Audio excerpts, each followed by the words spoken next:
السلام علیکم دوستو، کیسے ہیں آپ سب؟ میں زمینہ فیاض ایک بار پھر آپ کے ساتھ تو میں شروع کر رہی ہوں بصیرہ پارٹ 12۔ آج اتوار تھا۔ آج سارم نے کہیں نہیں جانا تھا۔ اگر آج اتوار نہ بھی ہوتا تو بھی سارم چھٹی کرتا۔ آج دن ہی کچھ ایسا تھا۔ آج سارم کی شادی کی 7ویں سالگرہ تھی۔ یہ دن سارم کی زندگی میں بہت اہم تھا۔ وہ اپنی شادی کی سالگرہ بڑے دھوم دھام سے ہمیشہ مناتا تھا۔ گھر پر اپنے دوست احباب کو رات کے کھانے پر مدعو کرتا۔ سارہ کو کوئی زیور تحفے میں ضرور دیتا۔ یہ گھر دوسرے گھروں کے مقابلے میں نسبتاً بڑا تھا، لہٰذا سالگرہ کی تقریب گھر کے باہر لان میں رکھی گئی۔ سارہ اور سارم نے اپنے دوست احباب کو مدعو کر لیا۔ یہ دوست احباب بہت منتخب اور محدود تعداد میں تھے۔ جبار ناصر اور کوسمس 3 کے محسن نقوی اس فہرست میں سب سے اوپر تھے، اور محسن نقوی جب تک محفل میں رہے سب سے پوچھتے رہے، کہاں لکھا تھا؟ سارم کا گھر اس وقت خوبصورت روشنیوں سے جگمگا رہا تھا۔ کچھ مہمان آ گئے تھے، کچھ آ رہے تھے۔ سارم اور سارہ گیٹ پر کھڑے اپنے مہمانوں سے مبارکباد اور پھول وصول کر رہے تھے۔ سارہ نے سلور کے خوبصورت کام والی کالی ساڑی باندھی ہوئی تھی۔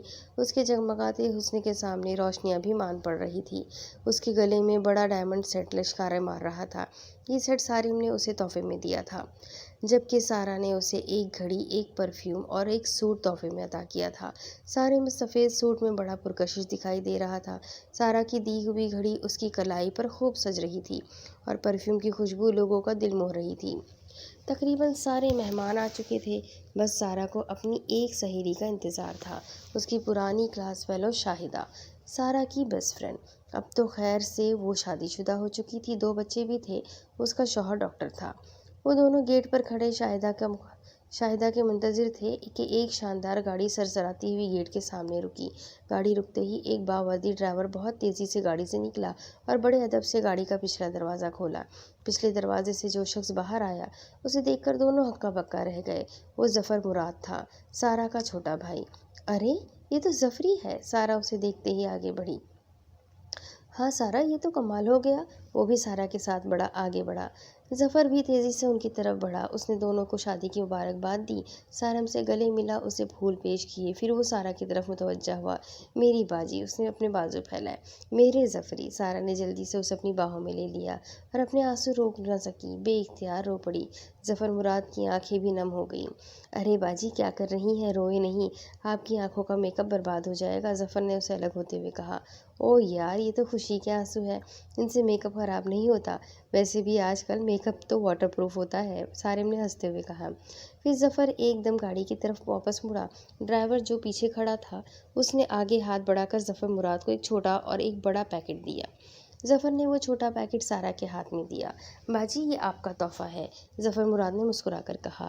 ارے ظفر، تم آ گئے، یہی تحفہ ہمارے لیے بہت تھا، سارم پرخلوص لہجے میں بولا۔ سن لیا سارہ باجی، یہ سارم بھائی مجھے بطور تحفہ ہتھیانے کے چکر میں ہے، ظفر مراد نے شوشہ چھوڑا۔ نہیں بھائی نہیں، میں ایسا بھول کر بھی نہیں کروں گا، جانتا ہوں تمہاری بیوی فوراً میری FIR کٹوا دے گی اغوا کے کیس میں، سارم نے اسی انداز میں اسے جواب دیا۔ ارے ہاں ظفر، زمرت کو کیوں نہیں لائے ساتھ؟ اس کو اچانک ہی اپنی بھابھی یاد آئی۔ جی باجی، لاؤں گا اسے کسی دن، ظفر نے بات ٹالنے کے لیے کہا۔ اور سارم بھائی، یہ آپ کا تحفہ، ظفر نے بڑا پیکٹ اس کی طرف بڑھایا۔ ارے یار، ایک ہی تحفہ کافی تھا، سارہ کو دے تو دیا تھا تم نے، سارم نے کہا۔ باجی کو تو میں نے میک اپ باکس دیا ہے، کیا آپ؟ ظفر نے مسکرا کر جملہ ادھورا چھوڑ دیا۔ ابھی سارم ظفر کی بات کا کوئی شرارت بھرا جواب دینے کا سوچ رہا تھا کہ شاہدہ اپنے شوہر اور بچوں سمیت آ گئی۔ پھر وہ سب ہنستے مسکراتے اندر گئے۔ یار کب کیک کاٹو گے؟ بھوک لگ رہی ہے، جبار ناصر نے انہیں دیکھ کر شور مچایا۔ سارہ چلو جلدی کیک کاٹو، ورنہ یہ کرائم رپورٹر ابھی پولیس بلا لے گا، اس کا پولیس سے بڑا یارانہ ہے، سارم نے کہا تو سب نے مل کر ایک زبردست کہا لگایا۔ سارم اور سارہ کیک کاٹنے کے لیے تیار ہوئے تو سارم کو اچانک کچھ خیال آیا۔ ایک منٹ! سارہ نے اسے حیرت سے دیکھا۔ سارم سامنے بیٹھے ہوئے ظفر مراد کی طرف بڑھا، اس نے اس کا ہاتھ پکڑ کر اٹھایا اور ہاتھ پکڑے پکڑے سارہ کے پاس لے آیا۔ ظفر کو اپنے اور سارہ کے درمیان کھڑا کیا، چھری اس کے ہاتھ میں تھمائی، پھر سارم اور سارہ نے ظفر کا ہاتھ پکڑا۔ تینوں نے کیک کے گرد جلدی ساتھ موم بتیاں بجھائی اور مبارک سلامت کے شور میں کیک کاٹا۔ کیک کاٹ کر تینوں نے ایک دوسرے کو کھلایا۔ خواتین و حضرات، اچانک ظفر مراد نے سب کو مخاطب کیا تو ذرا ہی دیر میں وہاں سناٹا چھا گیا۔ سارم اور سارہ نے ایک دوسرے کو سوالیہ نظروں سے دیکھا۔ دونوں اندازہ نہ کر سکے کہ وہ کیا اعلان کرنے والا ہے۔ خواتین و حضرات، مجھے کوئی لمبی چوڑی بات نہیں کرنی، بس اس خوشی کے موقع پر ایک چھوٹا سا اعلان کرنا چاہوں گا۔ ہم بہت جلد ایک ٹی وی چینل لانے والے ہیں۔ اس چینل کا نام ہوگا سارہ ٹی وی اور اس کے ایم ڈی میرے بہنوئی سارم علی صاحب ہوں گے۔ اس اعلان نے سارہ اور سارم دونوں کو ششدر کر دیا۔ وہاں موجود لوگ بھی چند لمحوں کے لیے خوشگوار حیرت میں آئے۔ اس کے بعد زبردست تالیوں کا شور اٹھا۔ اس اعلان کے بعد ظفر مسکراتا ہوا اپنی نشست پر آ بیٹھا۔ آج کی تقریب کا جس خوبصورت انداز میں آغاز ہوا تھا، ویسے ہی خوبصورت انداز میں اختتام پذیر ہوئی۔ آج اس کی تقریب کو یادگار بنانے کے لیے ظفر مراد نے کلیدی کردار ادا کیا۔ وہ بن بلائے آیا، سارہ کے نام سے ٹی وی چینل کا اعلان کیا اور اس چھوٹے سے پیکٹ میں اس نے سارہ کو جو تحفہ دیا وہ دونوں کی سانسیں روکنے کے لیے کافی تھا۔ اس چھوٹے سے پیکٹ میں کروڑوں کا چیک تھا۔ اس چیک کے ساتھ ایک چھوٹا سا خط لکھا ہوا تھا: سارہ باجی، یہ کاروبار جائیداد اور اثاثوں میں سے آپ کا یہ حصہ ہے۔ اسے قبول کر کے مجھے ممنون ہونے کا موقع دیجیے، آپ کا ظفری۔ کروڑوں کے اس چیک نے سارہ کو پھر رلا دیا۔ اسے اپنا باپ ٹوٹ کر یاد آیا، جس سے کوئی توقع نہ تھی۔ اس نے توقع سے بڑھ کر اسے دیا تھا، اور جس سے توقع تھی اس نے اپنے پیار سے بھی محروم کر دیا تھا۔ کاش ڈیڈی آپ نے ایسا نہ کیا ہوتا۔ سارہ نے پھر وہ بڑا پیکٹ کھولا جو ظفر نے سارم کو دیا تھا۔ اس میں ایک ہیرے لگی قیمتی گھڑی اور ایک پرفیوم نکلا۔ سارم نے دونوں چیزیں دیکھ کر بہت خوشی کا اظہار کیا۔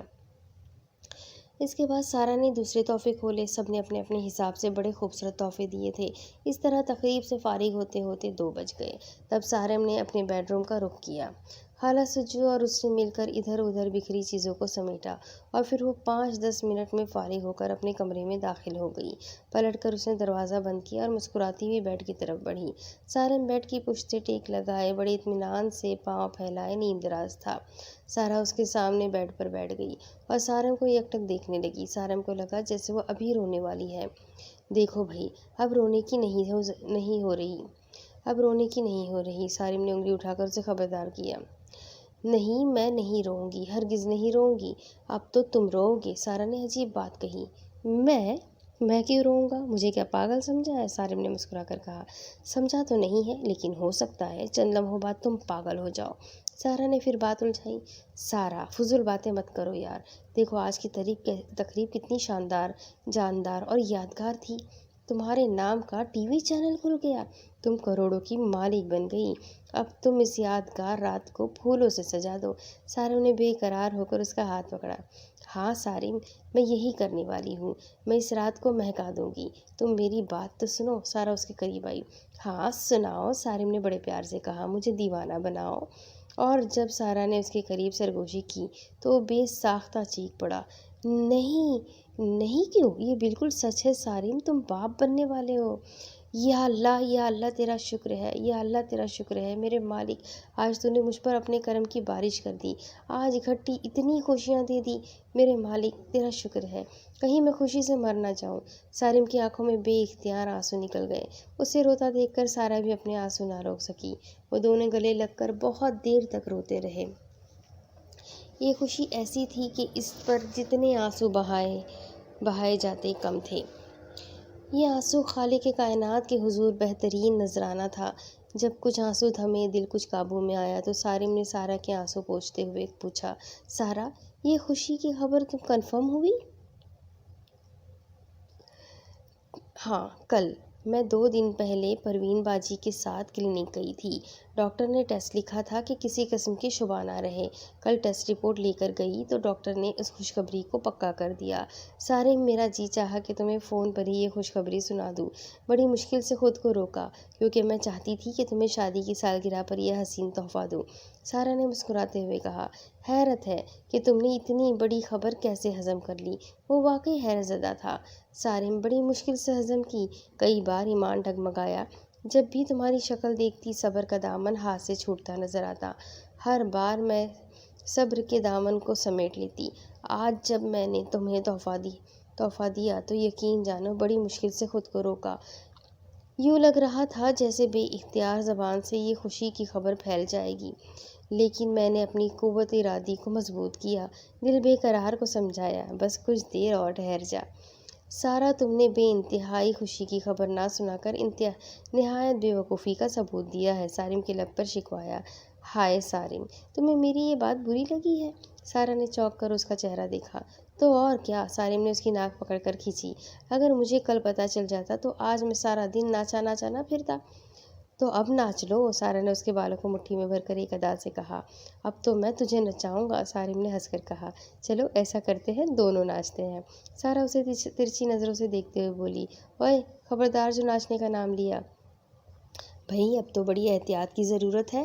سارم کو جیسے کچھ خیال آ گیا، وہ ایک دم سنجیدہ ہو گیا۔ اس کی سنجیدگی دیکھ کر سارا کو بے اختیار ہنسی آ گئی۔ میرے بھولے بھالے بادشاہ، اس طرح تو تم میری جان عذاب میں ڈال دو گے۔ اچھا یہ بتاؤ، یہ خبر خالہ سجو کو معلوم ہے؟ سارم نے پوچھا۔ نہیں، صرف پروین باجی کے علاوہ کسی کو معلوم نہیں، ان کو بھی میں نے قسم دے دی تھی کہ وہ کسی کو نہ بتائے، سارا نے بتایا۔ چلو پھر جاؤ اور خالہ سجو کو بتا کر آؤ، سارم نے کہا۔ صبح بتا دوں گی، اب وہ سو گئی ہوں گی، سارا بولی۔ ابھی کہاں سوئی ہوگی، سارم نے کہا۔ اگر سو بھی گئی ہو تو کوئی بات نہیں، انہیں اٹھا کر سناؤ۔ یا اللہ رحم، سارا نے اٹھتے ہوئے کہا، میرے شوہر کو دیوانہ ہونے سے بچانا۔ سارم ہنسنے لگا۔ جب وہ کمرے سے نکل کر گئی تو اس نے جبار ناصر کو اس کے موبائل پر فون کیا۔ بیٹے تم کہاں ہو؟ ابا میں بیڈ روم میں ہوں، کیا کچھ آگے کا حال بھی سناؤں؟ جبار ناصر نے حسب معمول خوش مزاجی کا ثبوت دیا۔ اوہ یار، تو کیا حال سنائے گا، مجھ سے آگے کا حال سن، سارم نے ہنس کر کہا۔ کیا ہوا، بھابی نے تجھے کمرے سے باہر نکال دیا ہے کیا؟ جبار ناصر نے مذاق اڑایا۔ اپنی بکواس بند کرے گا تو؟ کچھ بولوں گا میں، سارم نے سنجیدگی سے کہا۔ اچھا جلدی کر، مجھے اب نیند آ رہی ہے، جبار ناصر جمائی لیتے ہوئے بولا۔ یار بڑی زبردست خبر ہے، سارا نے ابھی مجھے بتایا ہے کہ تو تایا ابو بننے والا ہے۔ ارے واہ زبردست، جبار ناصر نے خوشی بھرے لہجے میں کہا۔ ٹھہر تیری بھابھی کو بھی سناتا ہوں یہ خبر۔ ارے او مہناز، ارے سنو، اپنا سارم باپ نہیں، میں تایا ابو بننے والا ہوں، اور تم تائی امی۔ ہاں ہاں، ارے فون مت جھپٹو، او ہو، ارے میں دیتا ہوں نا تمہیں، لے بھائی سارم اپنی بھابھی سے بات کر۔ جبار ناصر بہت خوش تھا، مہناز بھی بہت خوش تھی، اس خبر نے خالہ سجو کو بھی بہت متاثر کیا۔ اس نے آنسو بھری آنکھوں سے سارا کی چٹاچٹ بلائیں لی اور دعائیں دیتی رہی، اللہ تمہیں بد نظر سے بچائے۔ سارم کا عجب حال تھا، وہ بچے کی خبر سن کر خود بھی بچہ بن گیا تھا۔ اس کا بس نہیں چلتا تھا کہ اخبار میں پورے صفحے کا اشتہار لگوا دے، سنیما پر سلائیڈ چلوا دے، وہ کیا کرے کیا نہ کرے، اس کی سمجھ میں کچھ نہیں آ رہا تھا۔ بے شک یہ ایک بڑی خبر تھی، 7 سال بعد بچے کی آمد کی خبر کسی بھی باپ کو پاگل کر دینے کے لیے کافی ہوتی ہے۔ سارا کو یہ امید تو تھی کہ یہ خبر سارم کو بے حال کر دے گی، لیکن اسے یہ امید ہرگز نہ تھی کہ وہ دیوانہ ہو جائے گا، کیونکہ ان 7 سالوں میں سارم نے بچے کے مسئلے پر کبھی جذباتی انداز اختیار نہیں کیا تھا، جبکہ سارا اس مسئلے پر اکثر جذباتی ہو جاتی تھی۔ اسے بچے کی شدید خواہش تھی، لیکن اب جب یہ نوید مسرت آئی تو سارم حال سے بے حال ہو گیا، جبکہ سارا خوشی کے اظہار میں اعتدال میں رہی۔ سارا جب بھی بچے کے مسئلے پر بے چین ہوتی اور وہ چاہتی کہ ٹونے ٹوٹکوں کا سہارا لیا جائے تو سارم ان چیزوں کی کبھی حوصلہ افزائی نہ کرتا۔ وہ کہتا، دیکھو یار سارا، ہم دونوں نے اپنا طبی مطالعہ کر معائنہ ایک جگہ نہیں کئی جگہ اور کئی بار کرا لیا ہے، ہم دونوں فٹ ہیں، اگر ہمیں خوشی نہیں مل رہی تو یہ سب اوپر والے کی طرف سے ہے، جب اس نے دینا ہوگا تو کوئی روک نہ سکے گا، اور اگر اس نے ہماری قسمت میں نہیں لکھا تو پھر یہ ٹونے ٹوٹ کے دھرے کے دھرے رہ جائیں گے، کوئی عامل کوئی پیر کچھ نہ کر سکے گا، بس ہمیں دعا کی ضرورت ہے۔ سارم ایک بات بتاؤ، دیکھو سچ بتانا، ہاں پوچھو، سچ بتاؤں گا، تم جانتی ہو کہ مشکل سے ہی جھوٹ بولتا ہوں، سارم نے کہا۔ کیا تمہیں بچے کی خواہش نہیں، سارا نے پوچھا۔ ہے، لیکن میں عامل اور آستانوں کے چکروں میں نہیں پڑنا چاہتا، مانگنا اس سے چاہیے جو کسی کا محتاج نہ ہو۔ سارم یہ بات بڑے یقین اور پورے اطمینان سے کہتا، لیکن اس کی بات سن کر سارا کو چین نہ ملتا۔ سبھی جانتے ہیں کہ عورت اولاد کے معاملے میں کس قدر حساس ہوتی ہے، اوپر سے ساس نندیں اس سلگتے معاملے کو ایسا شعلہ دکھاتی ہے کہ بعض اوقات بے اولاد عورت وہ کچھ کرنے کو تیار ہو جاتی ہے جس کا تصور بھی نہیں کیا جا سکتا۔ اس معاملے میں جعلی پیر فقیر بہت خطرناک رول ادا کرتے ہیں، بعض اوقات یہ اولاد سے محروم عورت کو اس کی عزت سے بھی محروم کر دیتے ہیں۔ سارا پر تو خیر سسرال کا کوئی دباؤ نہ تھا۔ اس کے سسر عاظم علی ایک بے مثال آدمی تھے۔ وہ اس کی شادی کے بعد 1 سال ہی زندہ رہے تھے۔ اگر وہ آج بھی زندہ ہوتے اور اسے اولاد سے محروم دیکھتے تو سارا کو امید تھی کہ وہ ہرگز ایسی کوئی بات نہ کرتے جس سے اس کا دل دکھتا۔ سارم کو اس مسئلے پر کسی قسم کی کوئی غیر معمولی پریشانی نہ تھی۔ اتنی پریشانی ضرور تھی کہ اگر ان دونوں میں سے کسی میں کوئی طبی نقص ہو تو اس کا علاج کرا لیا جائے۔ بار بار کے طبی معائنوں کے بعد بھی ان دونوں میں کوئی نقص نظر نہ آیا تو سارم مطمئن ہو کر بیٹھ گیا، لیکن سارا کو اطمینان نہ تھا۔ اسے بچے کی شدید خواہش تھی۔ جب یہ لوگ ناظم آباد میں رہتے تھے تو سارا روز ہی کہیں سے کوئی خبر لے آتی۔ وہ بڑے پر امید لہجے میں اس خبر کو سارم کو سناتی۔ سارم، آج نعیمہ باجی آئی تھی، وہ ایک پیر کا ذکر کر رہی تھی۔ وہ ایسا تعویذ دیتے ہیں کہ بے اولاد عورت صاحب اولاد ہو جاتی ہے۔ کبھی نفیسہ باجی کے ذریعے کوئی خبر آتی تو کبھی کسی اور کے ذریعے کوئی خبر آتی۔ کہتی کہ وہ بابا ایک چٹکی راکھ دیتے ہیں اور عورت کو بچہ ہو جاتا ہے۔ وہ اس طرح کی باتیں سارم کو آ کر سناتی اور سارم ہمیشہ اسے سمجھانے کی کوشش کرتا کہ یہ سب نہ کرو، اللہ کی ذات پر یقین رکھو۔ اگر تم یہ سب کرو گی تو بہت نقصان اٹھاؤ گی۔ ویسے سارا، تمہیں پریشانی کیا ہے؟ اگر اولاد نہیں ہوئی تو نہ صحیح، ہماری کون سی جائیداد اور ملکیت ہے جس کے لیے تمہیں وارث چاہیے؟ نہ ہی تمہاری ساس زندہ ہے جو مجھے دوسری شادی کرنے پر مجبور کر دے۔ میری طرف سے بھی تم پر کوئی دباؤ نہیں، سارم اسے ہمیشہ سمجھاتا۔ یہ بالکل صحیح بات ہے کہ مجھ پر کسی قسم کا کوئی دباؤ نہیں، لیکن میں اتنا ضرور جانتی ہوں کہ کون سا باپ ایسا ہے جسے اولاد کی خواہش نہ ہو۔ مجھے اولاد کی خواہش ضرور ہے، لیکن میں اپنے جگر کے ٹکڑے کو کسی کے حوالے نہیں کر سکتا، اور نہ ہی تو کسی ایسی غلط چیزوں کے جھنجٹ میں پڑنا چاہتا ہوں۔ میں خود بھی کبھی اس کے لیے راضی نہیں ہو سکتی، سارا نے یقین سے کہا۔ تم اچھی طرح جانتی ہو کہ بے اولاد عورتیں کیا کچھ کرنے کے لیے تیار ہو جاتی ہیں۔ آئے دن اخباروں میں آتا رہتا ہے، جعلی پیر فقیر کس طرح ان کی عزت کو محروم کر دیتے ہیں۔ یہ عورتیں ہر طرح کے عمل کرنے کے لیے تیار ہو جاتی ہے، قبرستان میں بیٹھ کر وظیفہ پڑھنے بھی چلی جاتی ہے، عمل کے لیے اسپتالوں کے کسی پہلوٹے کے بچے کے کپڑے اٹھا لیتی ہے اور نرینہ کے لیے بچے بدلوا بھی لیتی ہے۔ ایسے ایسے گناہ کرتی ہے کہ کیا بولے، اور کسی پیر فقیر کو اپنی پہلی اولاد بھی دے دیتی ہے۔ سارا، ہمیں اس قسم کا کوئی بھی کام نہیں کرنا۔ یہ بات اچھی طرح اپنے ذہن میں بٹھا لو کہ اولاد اسی وقت ہوگی جب اللہ چاہے گا۔ مجھے دنیا کا کوئی آدمی پیر فقیر عامل بزرگ ولی اللہ صاحب اولاد نہیں بنا سکتا جب تک اوپر والا نہ چاہے۔ اگر اس نے ہمارے مقدر میں اولاد لکھ دی ہے تو ہو کر رہے گی۔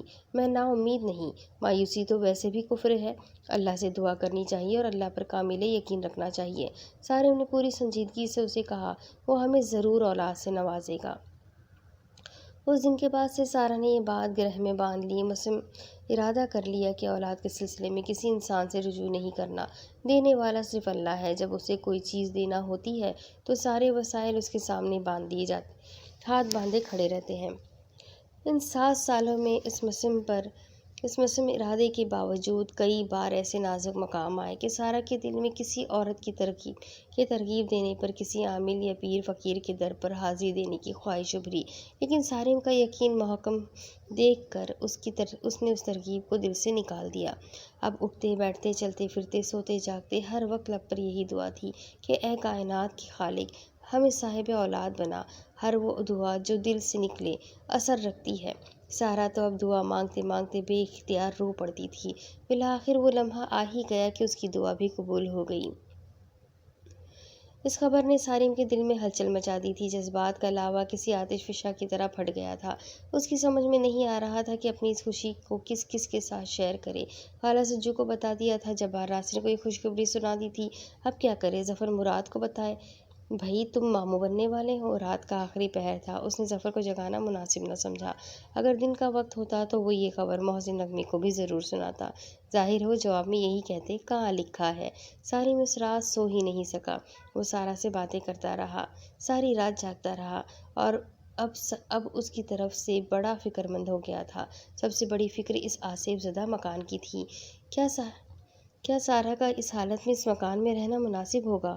وہ نہیں چاہتا تھا کہ سارا کو اس دوران ذرا سی بھی کوئی ذہنی یا جسمانی پریشانی ہو۔ اس گھر میں تو ہر وقت کی پریشانی تھی، کسی بھی وقت کچھ بھی ہو سکتا تھا، اور ایسا ہو سکتا تھا کہ آدمی تصور بھی نہ کر سکے۔ سارا، میں سوچ رہا ہوں کہ اب یہ گھر چھوڑ دو، سارم نے کہا۔ کیوں؟ سارا نے سادگی سے پوچھا۔ یہ آصف زدہ گھر ہے سارا، اس گھر میں اب تمہارا رہنا مناسب نہیں۔ بولا، یہ آصف زدہ ضرور ہے لیکن کتنا مبارک ہے، یہ بھی تو سوچو، یہ خوشی ہمیں اسی گھر میں ملی ہے۔ سارا نے ایک نئے پہلو پر روشنی ڈالی۔ یہ گھر مبارک ہے؟ سارم حیران ہو کر بولا۔ سارا، تمہیں شاید یاد نہیں رہا، یہ گھر 3 بندوں کی جان لے چکا ہے۔ جس بندے نے اسے اتنے شوق سے بنوایا، اس بیچارے کو یہاں رہنا نصیب بھی نہیں ہوا۔ اس گھر نے کسی کو نقصان نہیں پہنچایا، نقصان پہنچانے والی یہاں بسنے والی مخلوق ہے۔ اس گھر کو تو خیر سے میں بھی چھوڑنا نہیں چاہتا، میں کسی سے ڈر کر بھاگنے والوں میں سے نہیں ہوں، لیکن اب مجھے تمہارا دیکھنا ہے، تم کہیں کسی الجھن کا شکار نہ ہو جاؤ، ذہنی دباؤ سے تمہیں کوئی نقصان نہ پہنچ جائے۔ اللہ نے ہمیں جو تحفہ عطا کیا ہے، آخر اس کی حفاظت بھی تو کرنا ہے۔ سارم فکر مند تھا۔ جس نے ہمیں تحفہ دیا ہے وہی اس کی حفاظت بھی کرے گا، ہم کیوں گھبرائیں؟ سارا نے ہنستے ہوئے کہا۔ اچھا چلو دیکھتے ہیں، ابھی پرسوں بابا کمبل بھی آنے والا ہے، ممکن ہے وہ اس شرعی مخلوق کو اپنے قابو میں کر لے۔ وہ اپنا ایک ہاتھ بھی گوا کر بھی پرجوش اور عجیب و غریب بندہ ہے۔ سارم، مجھے تو اسے دیکھ کر ہی ڈر لگتا ہے، وہ تو خود شرعی مخلوق دکھائی دیتا ہے۔ سارا سہم زدہ ہو کر بولی۔ ہاں نا، وہ خود کو بن مانوس کہتا ہے، اس کا خیال ہے کہ شرعی مخلوق شاہ صاحب جیسے بھلے مانوس کے قابو میں آنے والی نہیں ہے، یہ تو اسی کے قابو میں آ سکتی ہے۔ ہو سکتا ہے، سارا نے کہا، جس طرح لوہے کو لوہا کاٹتا ہے، ہو سکتا ہے اس شرعی مخلوق کو یہ شرعی مخلوق شخص ہی قابو میں کر سکے۔ دیکھو کیا ہوتا ہے، سارم نے جمائی لیتے ہوئے کہا۔ چلو اب سو جائیں، صبح ہونے والی ہے۔ ارے یہ کیا؟ سارا فوراً اٹھ کر کھڑی ہو گئی، اس کی نظریں سارم کی قمیص کے دامن پر تھی۔ کیا ہوا؟ سارم نے گھبرا کر پوچھا، تب پھر فوراً ہی اس نے نظر اپنے دامن پر گئی۔ وہ اچھل کر کھڑا ہو گیا، اس کے دامن پر اچانک زرد رنگ کے چھینٹے پھر سے نمودار ہو گئے تھے۔ سارا، یہ کیا مصیبت ہے، یہ چھینٹے کہاں سے آ گئے؟ سارم پریشان ہو کر بولا۔ پتہ نہیں، کچھ دیر پہلے تو تمہاری قمیص صاف تھی، بس چند سیکنڈوں میں ہی یہ کہیں سے نمودار ہو گئے۔ ٹھہرو، میں تمہیں دوسری قمیص دیتی ہوں، اسے اتار دو۔ سارا نے الماری کی طرف بڑھتے ہوئے کہا۔ اس طرح تو میری ساری قمیصیں برباد ہو جائے گی۔ سارم بولا۔ ہو جانے دو کنجوس آدمی، تمہارے پاس کپڑوں کی کمی ہے کیا؟ سارا نے اسے چھیڑا۔ کپڑوں کی تو خیر کمی نہیں، لیکن اگر یہ سلسلہ اسی طرح چلتا رہا تو میں تہبند باندھنے پر مجبور ہو جاؤں گا۔ سارم ہنس کر بولا۔ سارا نے اسے دوسری قمیص دی، سارم نے وہ قمیص اتار کر اسے کے حوالے کر دی۔ سارا نے اس چھینٹے زدہ قمیص کو ڈائننگ ٹیبل کے ساتھ پڑی ایک کرسی پر لٹکا دیا۔ یہ سب اس شرعی مخلوق کے بارے میں ذکر کا نتیجہ ہے، سارا نے کہا۔ چلو دفع کرو، سارم نے لاپرواہی سے کہا۔ یہ سب چلتا رہے گا بھائی، اب تم میری بھوک کا انتظام کرو، بھوک تو خیر مجھے بھی لگی ہے۔ سارا نے ہنستے ہوئے کہا۔ چلو پھر ایسا کرتے ہیں کہ ناشتہ کرتے ہیں اور پھر اس کے بعد سو جاتے ہیں۔ اوکے میڈم، سارا نے بڑے مؤدبانہ انداز میں کہا۔ آپ ذرا ایک خستہ سا پراٹھا بنا دیں گی یا خالہ سجو کو اٹھانا پڑے گا؟ سارم نے پوچھا۔ اوئے نہیں، آج میں تمہیں اپنے ہاتھ کا پراٹھا بنا کر کھلاؤں گی، تم بھی کیا یاد کرو گے؟ پھر میں ہتھوڑا چینی اپنے پاس رکھ لوں؟ اب چھیڑنے کی باری سارم کی تھی۔ ہتھوڑا تو چلو سمجھ میں آ گیا، یہ چینی کیا ہوتی ہے؟ سارا نے بڑی معصومیت سے پوچھا۔ ہتھوڑے سے ضرب لگائی جاتی ہے اور چینی کے ذریعے کسی سخت چیز کو کاٹا جاتا ہے، میری جاہل بیوی۔ سارم نے ہنس کر بولا۔ اوئے خبردار جو مجھے جاہل کہا، میرے نام سے ٹی وی چینل شروع ہونے والا ہے۔ سارا نے اپنی انگلی اس کی آنکھوں کے سامنے ہلائی۔ چینل تو اس وقت شروع ہوگا جب ایم ڈی سارم اس کی اجازت دیں گے۔ ویسے ظفری، پر مجھے حیرت ہے، مجھ سے پوچھے بغیر تمہیں ایم ڈی بنا دیا؟ سارا نے کچن میں داخل ہوتے ہوئے ایک ادا سے کہا۔ سارم کچن کے دروازے پر آ کھڑا ہوا۔ جانے سارم کو اچانک کیا ہوا کہ وہ سارا کی بات سن کر ایک دم گمسم سا ہو گیا۔ اس کی نظروں کے سامنے اچانک کروڑوں کا چیک آ گیا اور سارا کا جملہ اس کے دل میں تیر کی طرح ترازو ہو گیا۔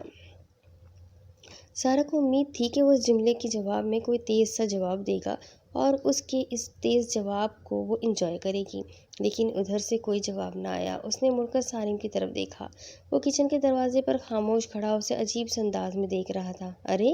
سارا اس کی آنکھوں میں ایک عجیب سی کیفیت دیکھ کر پریشان ہو گئی۔ اسے فوراً اندازہ ہو گیا کہ سارم نے اس کی بات کو سنجیدگی سے لے لیا۔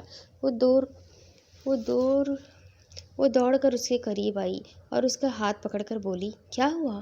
سارا، تم ٹھیک کہتی ہو، ظفر کو واقعی تم سے پوچھنا چاہیے تھا۔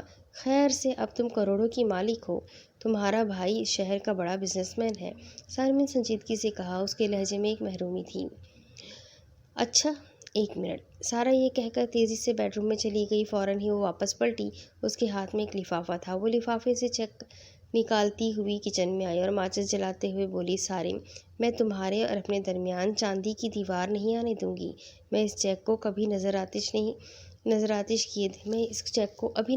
کیے دیتی ہوں سارم، خدا کی قسم یہ بات میں نے مذاق سے کہی تھی، تم نے سنجیدگی سے لے لی۔ ایسا تو ہمارے درمیان کبھی نہیں ہوا سارم، مجھے ایسا سرمایہ ہرگز نہیں چاہیے جو تمہیں مجھ سے دور کر دے۔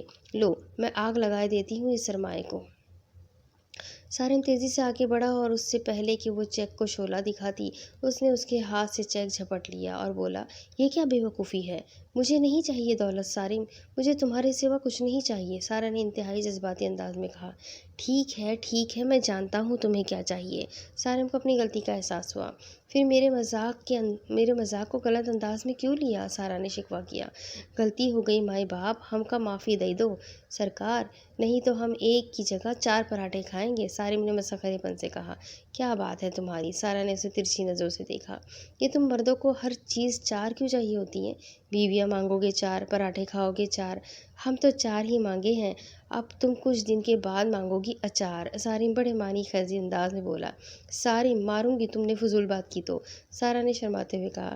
ہائے سارا، میں نے تمہیں شرماتے بڑے عرصے کے بعد دیکھا ہے یار، تم تو شرماتی ہوئی بڑی پیاری لگتی ہو، ذرا ایک بار اور شرماؤ نا۔ اچھا بس اب چپ ہو جاؤ، مجھے ناشتہ بنانے دو، سارا نے خوش انداز میں جواب دیا۔ بس پھر اسی طرح دونوں نے ہنستے مسکراتے شگفتہ انداز میں باتیں کر کے ناشتہ کیا۔ ناشتہ کرنے کے بعد وہ گھر سے باہر نکل آئے۔ صبح کا وقت تھا، ٹھنڈی خوشگوار ہوا چل رہی تھی، سورج ابھی اندھیرے کی چادر میں منہ چھپائے ہوئے تھا۔ یہ دونوں اپنے گھر کے گارڈن میں ٹہلنے لگے۔ ان کے گھر کے چاروں طرف ہریالی تھی، پھولوں کے پودے تھے، سرسبز گھاس تھی۔ سارم، سنو، اچانک سارا کو ٹہلتے ٹہلتے کچھ خیال آیا۔ ہاں بولو سارم نے کہا۔ سارم، تم اس رقم سے کوئی بزنس کیوں نہیں کر لیتے؟ سارا نے تجویز پیش کی۔ کون سی رقم سے؟ سارم نے پوچھا۔ ارے یہی جو ظفری نے چیک کی صورت میں دی ہے، سارا بولی۔ نہیں سارا، اس رقم پر میرا کوئی حق نہیں، یہ تمہاری ہے۔ سارم، میں اور تم کیا الگ الگ ہیں؟ نہیں، ہم ایک ہیں، سارم نے اسے قریب کرتے ہوئے کہا۔ لیکن یہ رقم میرے لیے کسی سانپ سے کم نہیں ہے۔ اچھا، میں ایسا کرتی ہوں، یہ چیک میں ظفری کو واپس دے دیتی ہوں، سارا نے اطمینان سے کہا۔ تمہاری مرضی، سارم نے خوش دلی سے کہا، جو چاہے کرو۔ بس میں یہی کروں گی کہ شکریہ کے ساتھ اس رقم کو واپس کر دوں گی۔ تم جانتے ہو کہ مجھے پیسے ویسے میں کوئی دلچسپی نہیں، جو زندگی تم نے مجھے دی ہے وہ میرے لیے انتہائی خوشگوار ہے۔ سارا نے یہ بات بڑی سچائی سے کہی تھی۔ سارم جانتا تھا کہ سارا یہ بات دل کی گہرائیوں سے کہہ رہی ہے۔ میں تمہارے اس فیصلے سے بہت خوش ہوں۔ سارم واقعی خوش تھا۔ میں یہ بات اچھی طرح جانتا ہوں کہ میں نے تمہیں کیسی زندگی دی ہے۔ میں جانتا ہوں کہ میں نے تمہیں محلوں سے نکالا ہے۔ یہ میری خوش نصیبی ہے کہ محلوں میں رہنے والی میرے ساتھ جھونپڑے میں رہ رہی ہے اور خوش بھی ہے۔ میں اپنی خوش بختی پر جس قدر ناز کروں کم ہے۔ اوہ مائی گاڈ! سارم، جواب نہیں تمہارا، سارا نے تالی بجائی۔ کیوں؟ کیا ہوا؟ سارم نے وضاحت چاہی۔ بھئی تمہاری یادداشت تو بہت اچھی ہے، سارا نے پھر اسے الجھایا۔ کیا مطلب؟ تمہیں تو اپنی ڈرامہ سیریل کے سارے مکالمے یاد ہے، واہ کیا فر سنائے ہیں۔ سارا اتنا کہہ کر جلدی سے پیچھے ہٹ گئی۔ سارم نے آگے بڑھ کر اس کے ریشمی بال اپنی مٹھی میں بھر لیے۔ جاتی کہاں ہے بھوتنی؟ سارم، نہیں، میرے بال چھوڑو، مجھے معاف کر دو، وہ چیختے ہوئے بولی۔ اب تم ذرا گھر میں چلو، میں تمہیں دیتا ہوں معافی اچھی طرح سے۔ سارم اس کے بال پکڑے پکڑے بیڈ روم میں لے آیا اور پھر اندر سے دروازہ بند کر لیا۔ سارا نہیں نہیں نہیں نہیں کہتی رہ گئی۔ اب اس کے آگے کی سٹوری میں آپ کو اگلی قسط میں سناتی ہوں کہ آگے کیا ہوگا۔ یہ جاننے کے لیے میرے ساتھ بنے رہیں، اگلی قسط میں پھر ملیں گے، تب تک کے لیے اللہ حافظ۔